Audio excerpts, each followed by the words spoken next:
기본 자료형의 종류 중에 문자형, 캐릭터, 차형에 대해서 살펴보도록 하겠습니다. 문자 하나를 저장하기 위한 자료형이고요. 한 바이트의 메모리가 할당이 됩니다. 캐릭터 이렇게 하고 초기 값을 줄 때는 반드시 양쪽에 작은 따옴표 해야 된다고 여러 번 얘기했습니다. 실제 기억 장소에 기억이 될 때는 아스키 코드 값인 수로 저장이 됩니다. 65로 저장이 되겠죠. 대문자 A 같은 경우에는. 문자 리터럴을 쓸 때는 반드시 양쪽에 작은 따옴표로 해서 초기 값을 지정해야 된다는 거 여러 번 얘기했고, 한글은 한 글자라도 2바이트로 저장하기 때문에 문자가 아니고 문자열로 처리해야 됩니다. 그래서 한글을 저장할 때는 배열이라든지 뭐 캐릭터 포인터라든지 이런 것들로 저장을 해줘야 됩니다. 뒤에 나오고요. 캐릭터형은 두 가지가 있어요. 그냥 캐릭터는 여기 앞에 사인드가 생략이 되어 있는 거예요. 사인드. 아무것도 없으면 보통 자료용들은 사인드가 기본입니다. 사인드는 부호가 있다는 뜻이고요.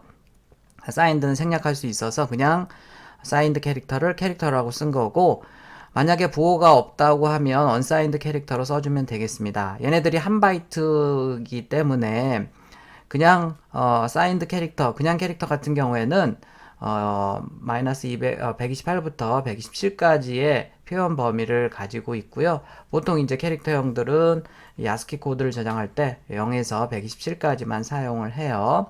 자, 그 다음에 언사인드 캐릭터는 여러분들이 쓸 일이 없겠지만 저는 이제 영상 처리 프로그램을 많이 작성하고 있거든요. 영상 처리를 할 때 화면에 한 점을 픽셀이라고 해요. 혹시 들어봤는지 모르겠는데 그 픽셀의 값이 보통 0에서 255까지의 값을 갖습니다. 칼럼에 이제 RGB로 각각 0에서 255의 값을 갖고요. 그래서 영상 처리하고 이럴 때는 언사인드 캐릭터를 쓸 일이 있지만 기타 뭐 여러분들이 일반적으로 쓰는 프로그래밍에서는 언사인드 캐릭터를 쓸 일은 없을 것 같아요. 캐릭터를 쓰고 있고요. 프린트F나 이런 걸로 해서 출력을 할 때는 캐릭터의 약자로 %C로 해서 출력을 하게 되어 있습니다. 캐릭터형.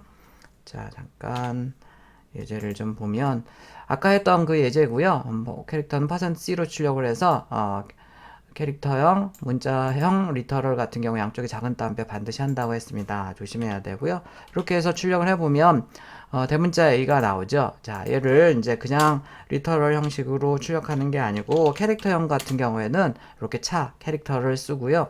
그래서 뭐 예를 들어서 뭐 이런 변수 이름을 쓰고 그 다음에 ch를 이번에 이제 리터럴 찍는 게 아니고 이 변수를 출력을 한다고 합시다. 컴파일하게 되면 초기화되지 않은 변수라 해서 또 에러가 뜨죠. 그래서 여기다가 초기 값을 주는데 나는 대문자 A를 초기 값을 줄래. 자, 지금 뭐가 잘못됐습니까? 뭐가 잘못됐어요? A는 선언되지 않은 식별자라 이상한 게 나오죠. 문자 리터럴을 이렇게 초기 값을 줄 때는 반드시 양쪽에 이렇게 해야 된다고요.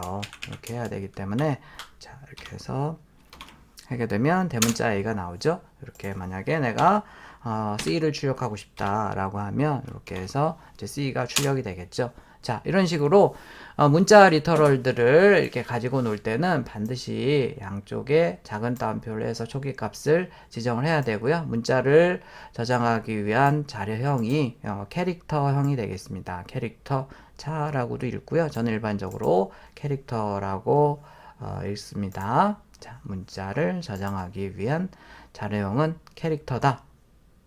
%C로 입출력을 한다 라고 생각을 하면 되겠어요.